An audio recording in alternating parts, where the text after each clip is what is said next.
feeling like a shark in a shrimp tank. Big fish, small pond in the shrimp tank. When it sink or swim, only option is to win. In the murky water, not a thought of giving in. Welcome to the shrimp tank. Want to put it all together, this is big things. Doing big things. We ain't in the same league. Running a campaign, Roadie 2016. Like a phone to die, putting me in charge. I'm a general from the front, I'ma lead the charge. Like a federal, fell on my lap never. Going hard as ever. Good afternoon, everybody. Welcome to another episode here on the Shrimp Tank, powered by Celsius Beverage. This is your first time tuning in. You catch all of our amazing episodes up on our website, shrimptankpodcast.com. This is the podcast where we collaborate with the Florida Atlantic University, finding the do's and don'ts of running a business, where street smarts and book smarts collide. We're the first podcast in the world that has an entire class of entrepreneurship students that sit in during the show, come up and ask live questions to our guests, and we're doing some phenomenal things. Today, I'm joined by a special co-host, the professor of the class of students sitting in. Tess, welcome to the Shrimp Tank. Thank you so much. I'm technically not a professor yet, Okay. but I do appreciate it. Close enough, though. yeah, I mean, yeah. you are in charge of all these students, right? Yes, that's true. So I'm the instructor of this entrepreneurship course. I'm a third-year PhD candidate in the management and entrepreneurship program here at Florida Atlantic University. And yeah, you're one day only co-host, replacing Kevin while he's out doing scholarly things. Oh, he didn't force you to wear a cool-looking hat today? What happened? No, although I considered it, I think these would fit me better if I had a hat on. Yes. So before we dive into our guests today, why don't you share what unique things are going on at FAU? Absolutely. Yeah. So Kevin is in charge of the Adams Center for Entrepreneurship and always involved in a whole bunch of activities, both on campus and also integrating with the wider entrepreneurial community in Southeast Florida. So this Sunday, October 26th, the Big Blue Ocean Economy event hosted by Ocean Exchange. This is the collegiate track that starts on Sunday, and then there'll be two more tracks the following 2 days. So that's an exciting event. Lots of innovators showcasing their sustainability solutions, and there will be, I believe it's 300,000 in total awarded to the top three pitches of those entrepreneurs. So really exciting, whether you're an entrepreneur or just interested in sustainability. And then November 4th, there will be a entrepreneurial education event held at the Jupiter campus. That's at 5:30 p.m. And that is open to the public. So really exciting opportunity there. And then stay tuned for the Entrepreneurship Through Acquisition program. That's something that Kevin's working on, and I believe he's presenting on that actually right now. Really exciting opportunity to learn about alternative approaches to starting a venture.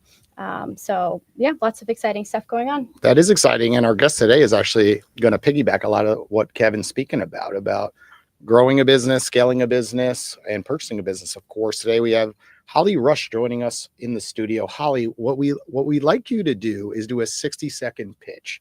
So often students meet other successful entrepreneurs and they have just 60 seconds to make an impression, and so valuable to do it the correct way. So you got 60 seconds. Tell our students a little bit about who you are and what you do. Absolutely. No pressure, right? 60 seconds. Pull in 30 years of experience into 60 seconds. Hey, Not a problem at all. We have the rest of the show to do the rest, of course. Well, it's great to be here with you guys today and to talk about something near and dear to my heart. My path might look a little different than some of the other guests on the show.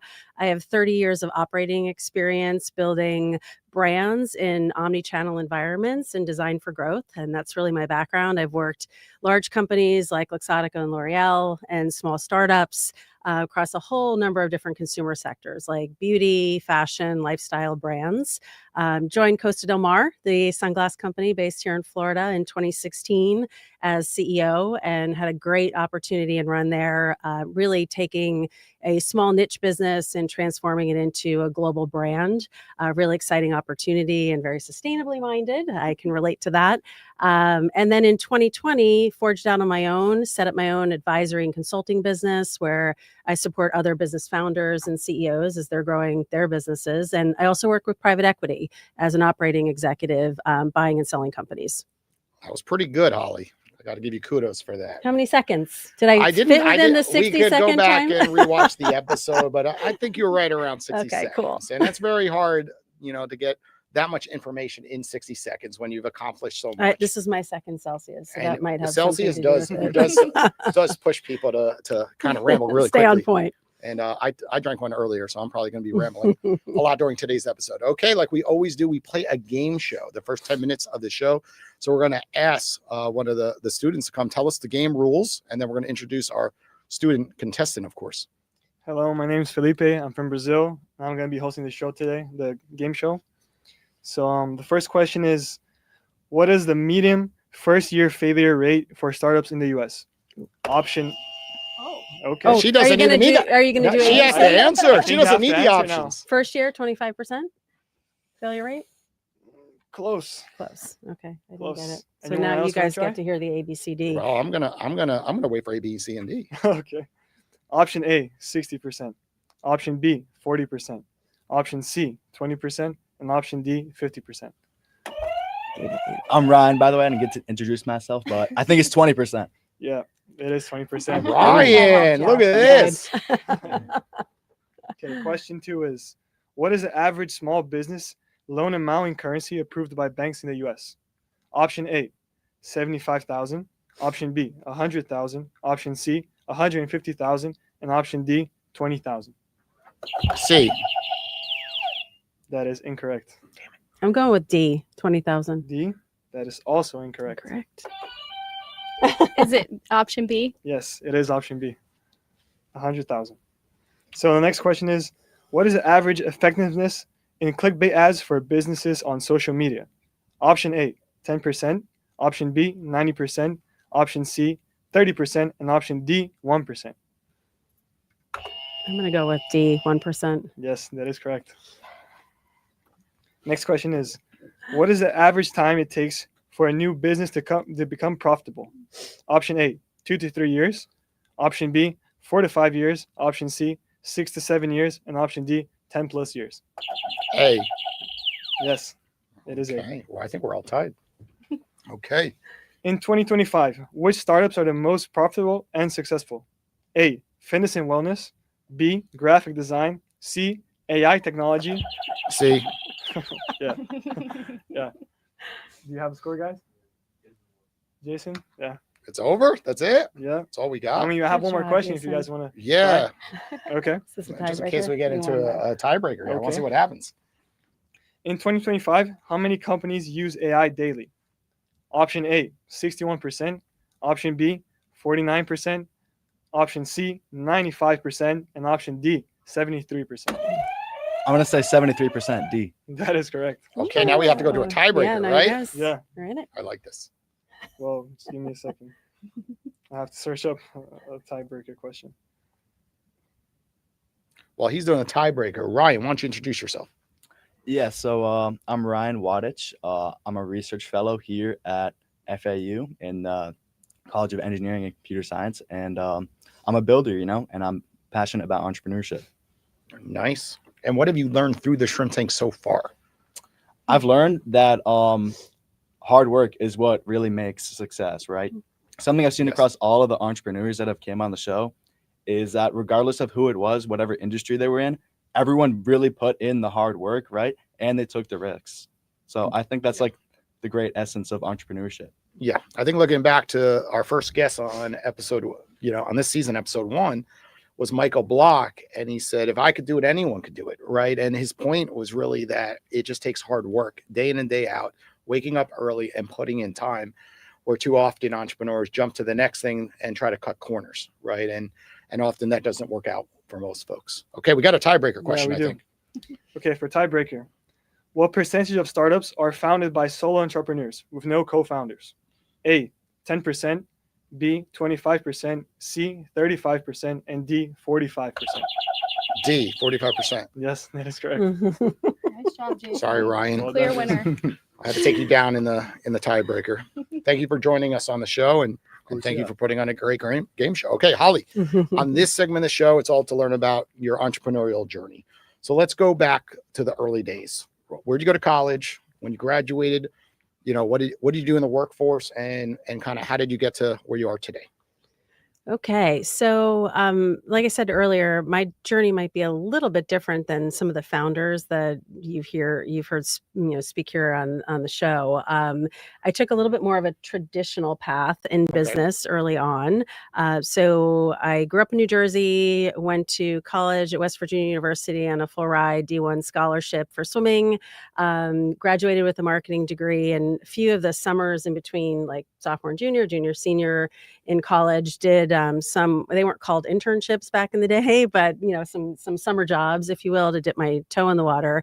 The first one was more of like a data entry, sort of just basic 9 to 5 office job, and I swore that off immediately. Said I would never work in a cubicle or a 9 to 5 job, and anything that required spreadsheets was like out of the question.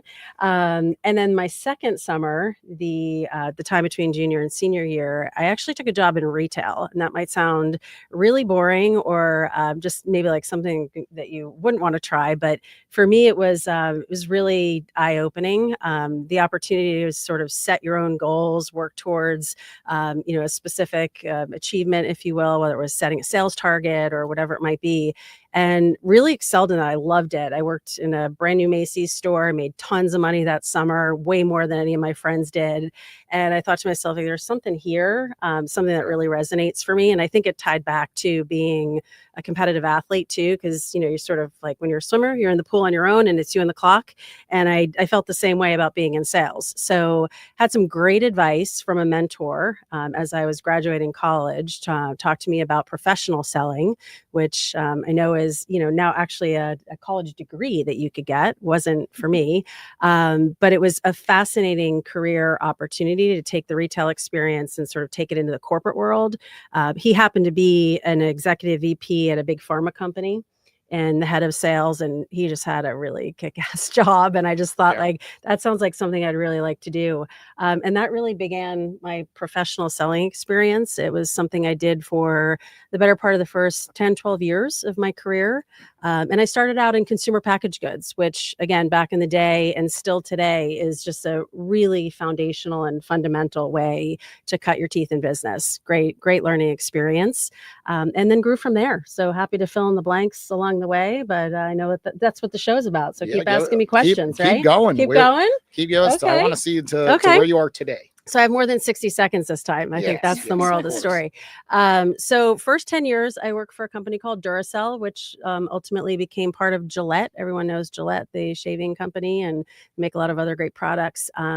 And spent those first 10 years in a new job every year. So it was a really exciting growth period for me. Got promoted every year in those first 10 years, became a sales manager, ran key accounts, and ultimately became the youngest national account manager. Can we take a pause there? How do you have a new job every year? Because so often people go into the corporate world and they're stuck in their position for 3 years, 7 years, and they just can't move forward.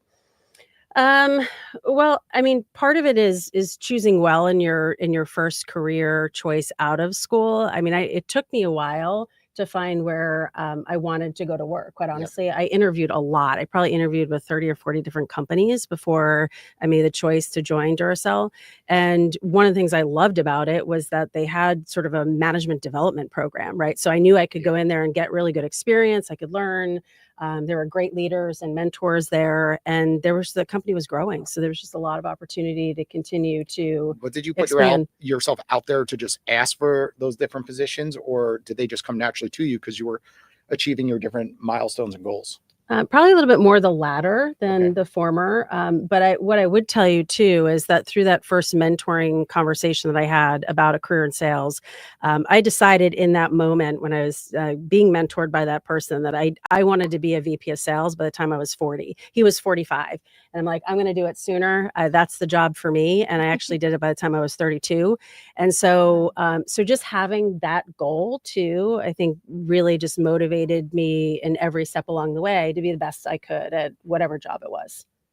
Yeah, 32 VP of sales is well, today it's not that big of a deal. I mean, I feel like I meet folks who are 25 years old and CEOs, and but what does that mean, VP of sales? Like, define it a little further. Is it, you had 100 people under you, 1,000 people under you? Because VP can mean a lot of different things. Sure, it can. Yeah. And same with a lot of titles today, right? It's really hard to understand what that really, means, of course.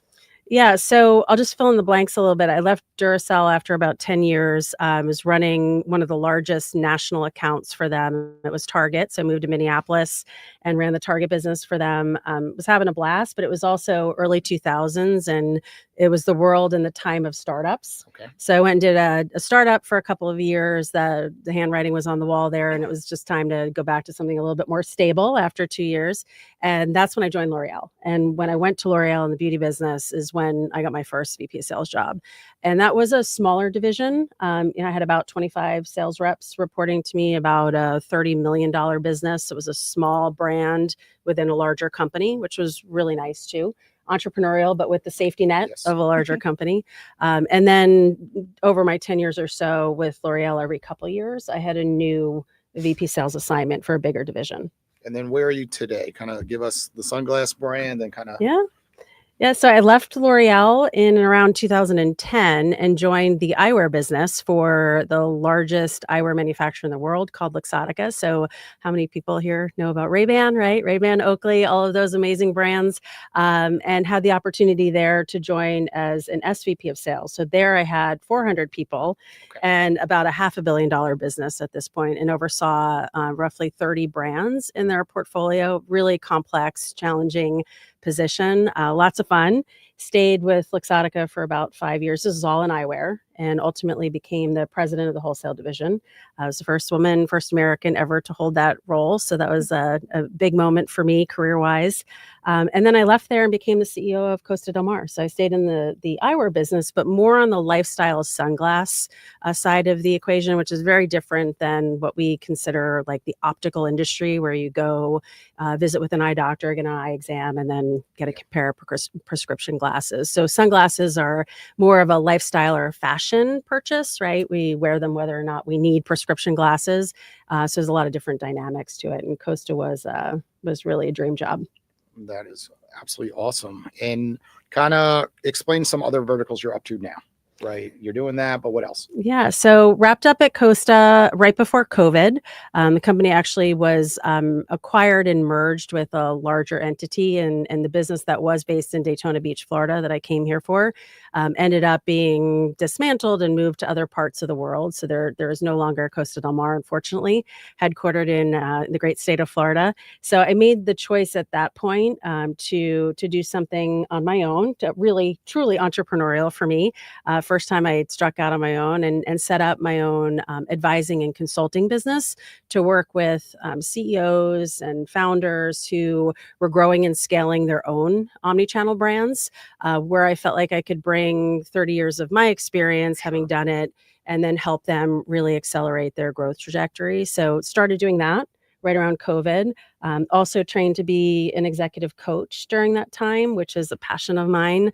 I love training and mentoring and developing people. And so I took some time during COVID to do that work and add that to my consulting business. And then I joined forces with a private equity firm in 2022. And we're building an eyewear portfolio, a platform brand within their investments. So really fun, something totally different and new. Yes. Tess, this is pretty interesting, right? Yeah, it is. I'm really excited that your journey, you see how it is grounded in that early sales experience. It's something we really emphasize when we teach entrepreneurship, that so much of the work is just getting out there and talking to people and building a network that allows you to assemble resources. I'm curious if you could talk a little bit about some lessons you learned in the sales position that you then applied in the following leadership positions that you were involved in. Yeah, I think that's a great question. I've always thought that sales is really not selling. It's a business of people. And if you take the time to really listen to what, a business partner, a colleague, or someone who's sitting across the desk from you needs in that sort of interaction, then technically they call it selling, right? But it's really creating what you refer to as like a win-win situation. It's what do I have that can solve a problem that you're facing or improve the business that you're doing today? So I always really looked at it as just building relationships more so than anything. everything. And I am really a closet introvert. I mean, believe it or not, I am naturally introverted, but I love building relationships with people. And I think that's what sales always taught me how to do. And it felt very natural. If you think about it, less like I have to sell something and more I get to solve a problem for someone and build a relationship, it's a lot less intimidating, right? Yeah, absolutely. And I think it's very cool to see your skills stack up with each role that you've been in.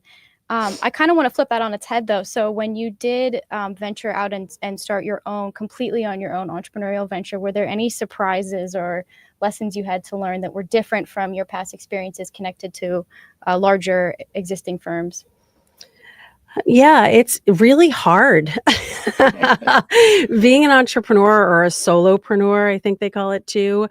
It's hard. It's hard to, obviously go at something without the safety net of a bigger organization or an investment firm or whatever it might be. There's a lot of business development, which is, sort of, yes, you can tap into your network to build, in the case of what I was doing, consulting engagements and projects.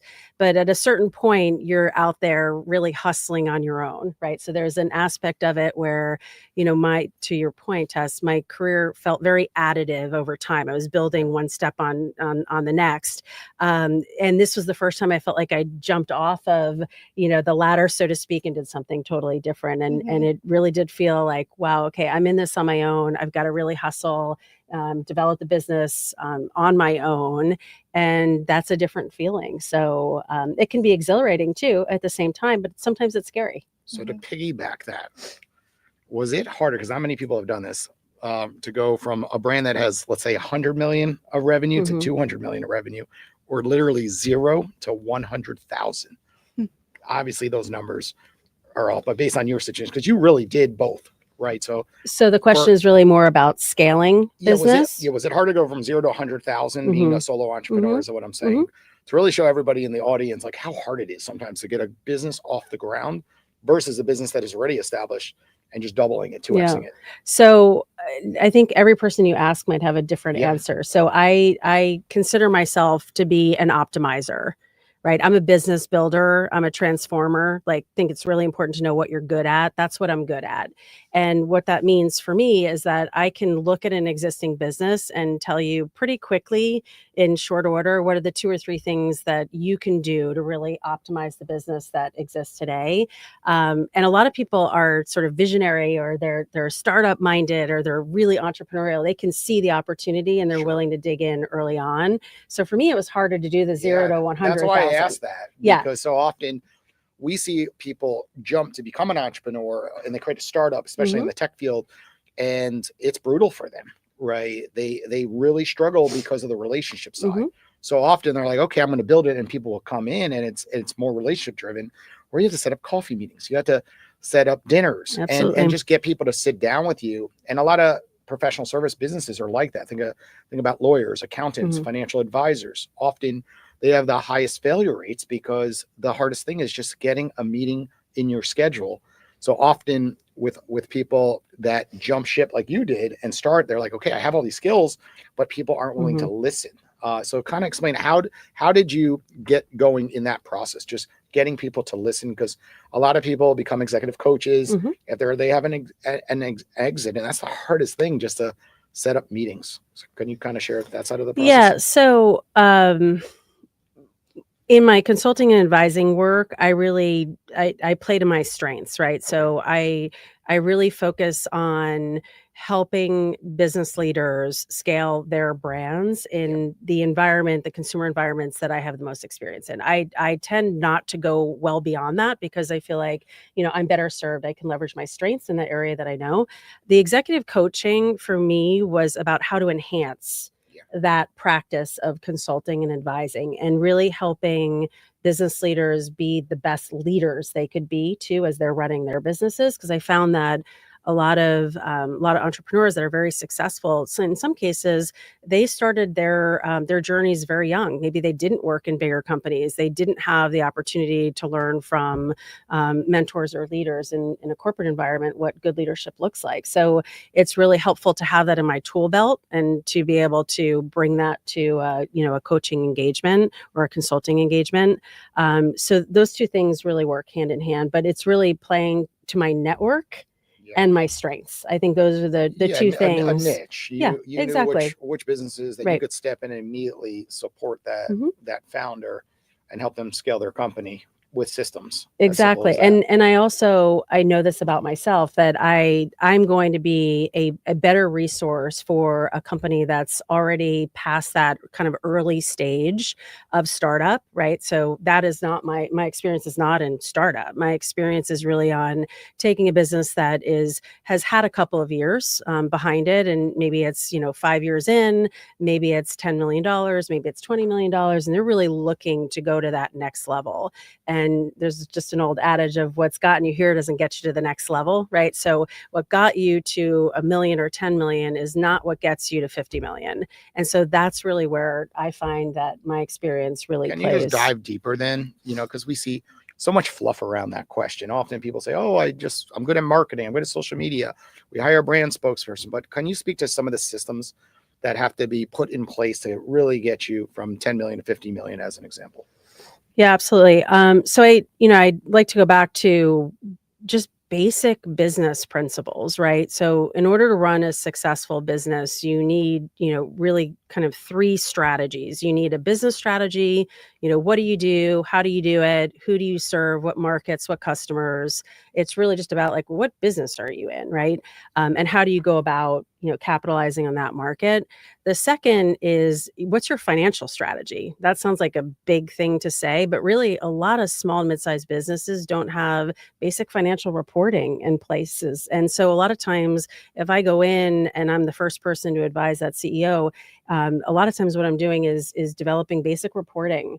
I'm recommending either a financial outsourcing or even bringing in a finance person to actually help sit alongside the CEO so that they can make better decisions, because cash and capital is king when you're running a business. You have to know your finances. So that's number 2. Okay. And then the third area that I'll focus on is talent and people. So that is, it's really hard to build a business on your own. You got to be surrounded by great people. And not only talent, but people who, believe in your vision and what you're building and are willing to run fast with you towards that end game. So those are really the 3 main areas that I'll look at. Something the third one is very difficult for a lot of entrepreneurs. They could grow. They know the other 2, but just like the talent, it's just like they try to hire folks and they really friends struggle. And family. Yeah, friends and family. And then they don't have those leadership skills, of course, to kind of break through, right? They put quotes on the wall, but sometimes it's the little touches, as you know. It's like when people walk into the office, it's greeting them. It's the little gifts. So can you speak to the third point a tad more? Like, how are you that leader that people want to show up on a regular basis and really keep people motivated and hitting their goals, not shifting brands to get a higher salary, as an example? Right. Yeah. So I think you hit on a couple of things. It's first of which is, as the founder or the entrepreneur behind the business, it's helping them navigate what's needed as the organization grows, right? Because when you're in startup mode, you might have 3 or 4 people sitting around a table getting things done together. And then you blink and you've got a great idea and your business is, call it 25 million, and you've got 50 people in the company.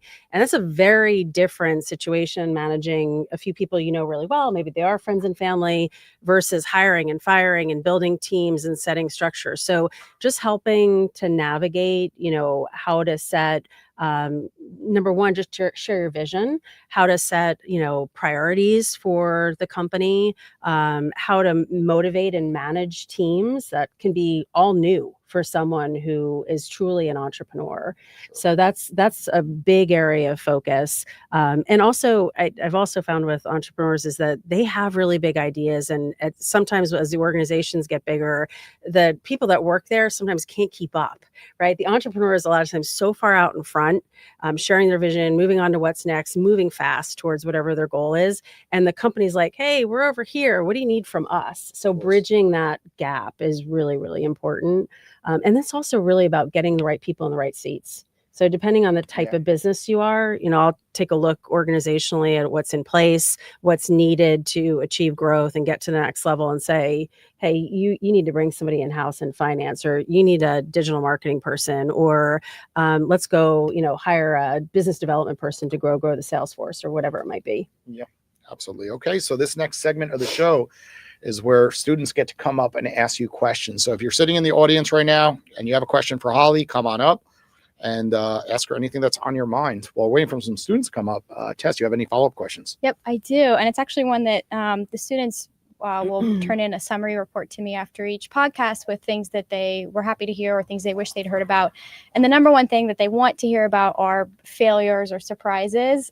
So I just want to start off there. What were some moments in your career when maybe you doubted yourself, or you weren't sure that you were moving in the right direction, and how have you dealt with that? Yeah, well, we just touched on the sort of challenges of business development as an entrepreneur, right? So I would put that right up there.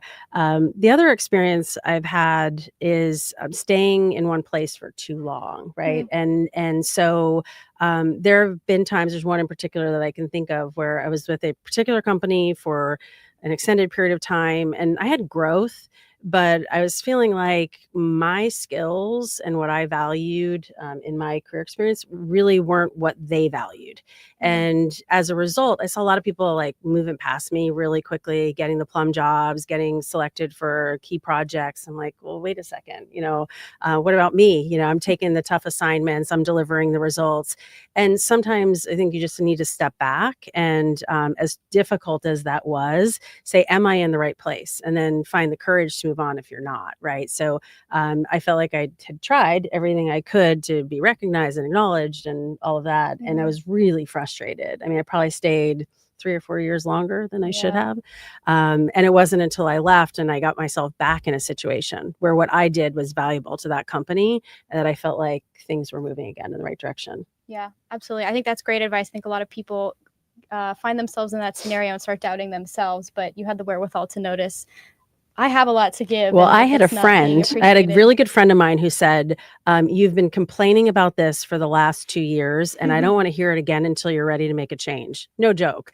And so that's the kind of thing too, I would say, really underlining, we haven't talked about it much today, but really make sure you've got the right people at your table, giving you advice, giving it to you straight, challenging you, helping you think about things differently. That comment, I remember exactly where I was. I remember when she said it to me, and I was pissed. I was like, you can't say that to me.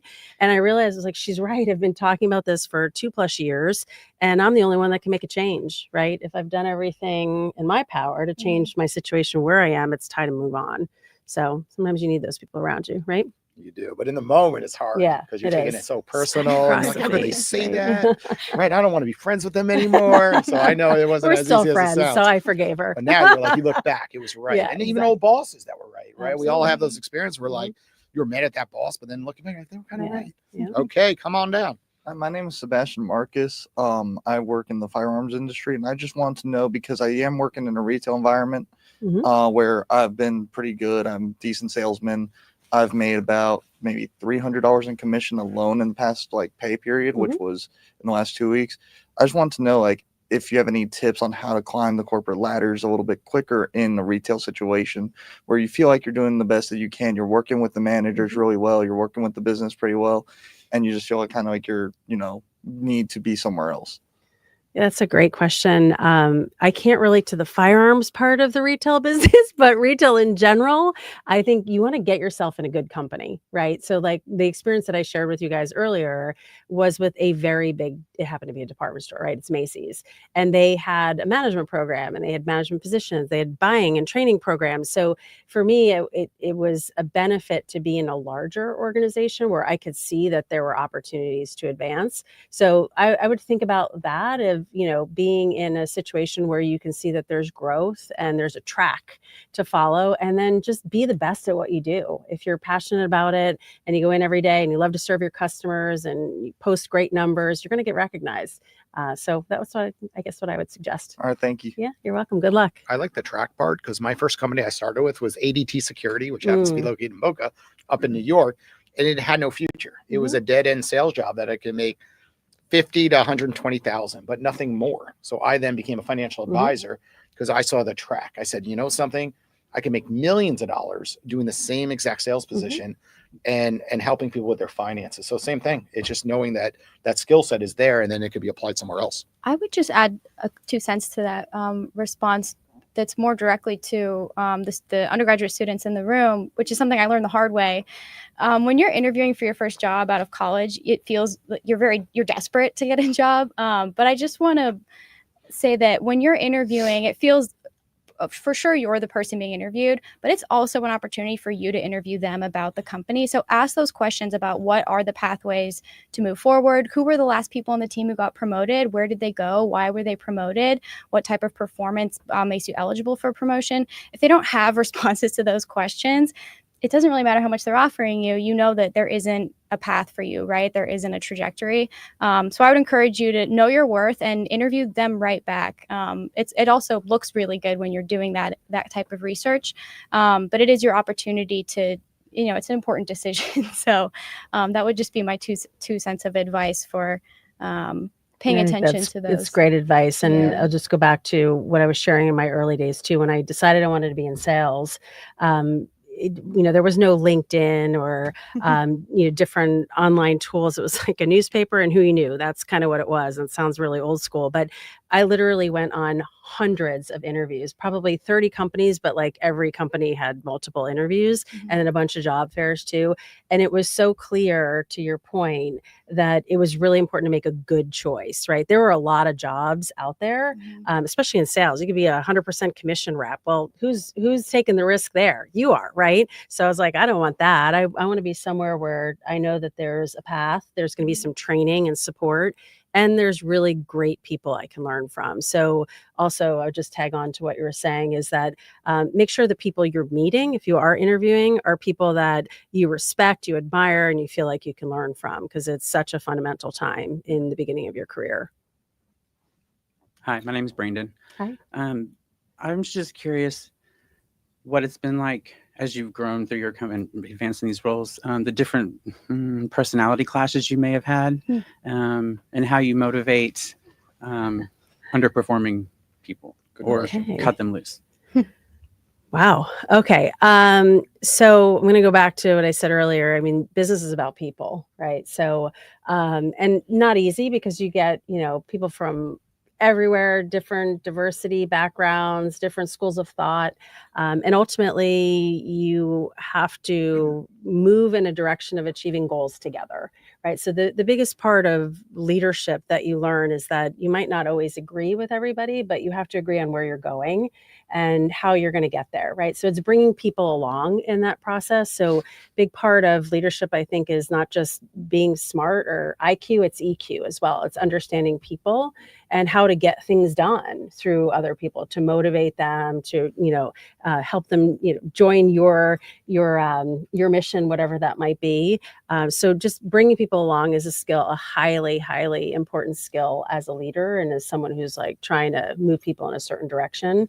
In terms of maximizing performance or having to move people along, that's the toughest part of any job. I'm a big believer of hiring slow and firing fast, but that sounds really crass. It comes from learning that if you've given people every opportunity and the support and the training and the clarity on what you need them to do, then you're not doing anybody any any justice by keeping them in a job that they're not performing well on. And a lot of times it's, what I found too is that it's a great person in the wrong job. Right. So fit is really, really important. So people find themselves in positions that they're like, I'm not even qualified for this. I don't like my job. I don't have the skills required. And they fail as a result of that. And it's better for them sometimes to move on and find something they're really passionate and good at than staying in a job where they don't feel like they're making a difference. So helping people get to a point where they understand that maybe it's just not a good match, but always doing it with a people first mindset, because you have to have empathy as well. Thank you very much. I appreciate it. Yeah, absolutely. Thank you, Brandon.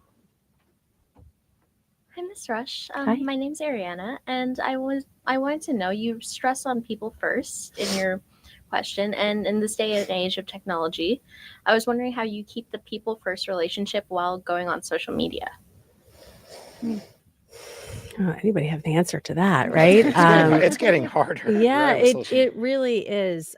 So, I mean, one thing I try and do is make sure that, like, once a week, I reach out to someone I haven't talked to or connected with for a while, just to sort of maintain the relationship, because you can text, you can, ping each other on social, but at the end of the day, it's the human connection that really matters. And, also, I think at the end of the day, real relationships exist one-on-one. They don't exist through a device of some sort. You're not creating meaningful connection that way.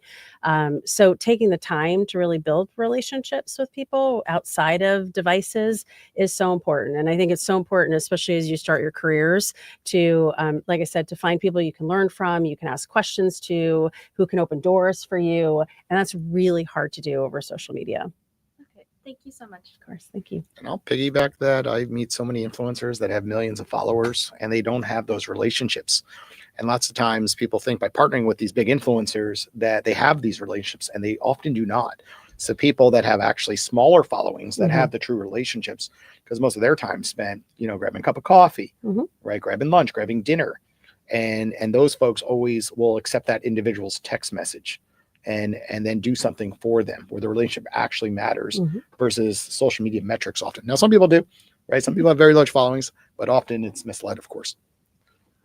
Hi, so my question was kind of in relation to entrepreneurship by acquisition and how it's related to private equity, right?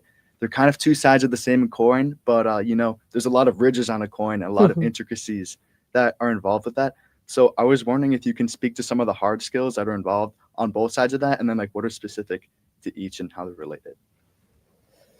Okay, I want to make sure I understand your question. So you're asking about the acquiring side, like buying and selling companies, right? And what skills are required to do that? Because you've like personally been involved with like entrepreneurship through acquisition, but then also like involved on the private equity side. So I was just wondering if you can speak to like both sides of it and some of the hard skills, like personally, you think would be really good for that.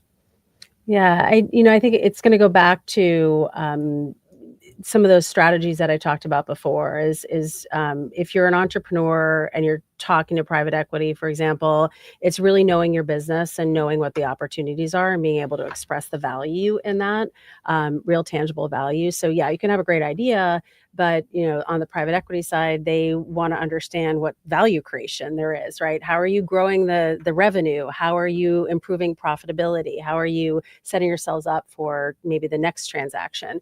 So I think those skills are important on both sides, right? As an entrepreneur, you need to know your business inside and out, know where you're going, how you're going to get there, the type of investment that you need in order to, maximize the potential of your business. And those are the same kinds of conversations that people in private equity are having every day, is where can we make this investment to get the greatest return? And as an entrepreneur, you want to be able to show, hey, it's my business, that can be me. Thank you so much. Of course. Great questions. Okay, Holly.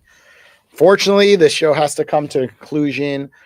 Can you tell everybody where they can find you? They want to reach out. They want to, maybe there's a student in the crowd that, you're their mentor, right? They are always looking for guidance from others, of course, but also this is streamed online. People want to reach out to you. What are the best routes?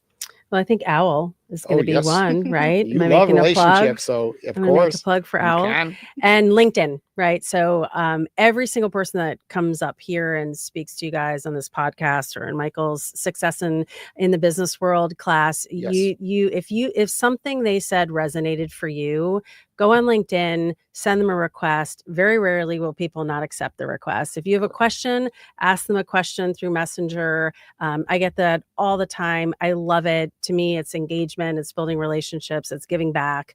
So I'd highly recommend, whatever your social media or your professional networking tool is really leverage it and don't hesitate to reach out. I mean, people that have experience in careers or are at a certain stage in life, it's really all about giving back and helping next generation of young leaders be successful. So we want to give you that advice if you want it. Yes, I always think that when you ask sincerely, people typically want to get back, right? It's when you come and solicit that they don't, right? When your LinkedIn message says, "Hey, love to connect with you, Holly," and also maybe you can invest in my company, like too quick, right? But if it's like, "Hey, I listened to the podcast, I really, understood what you were talking about. That's me, where I was at this job for too long. I would love to just pick your brain on X, Y, or Z." Absolutely. More All inclined day to long. say yes all day long. Tess, any final words?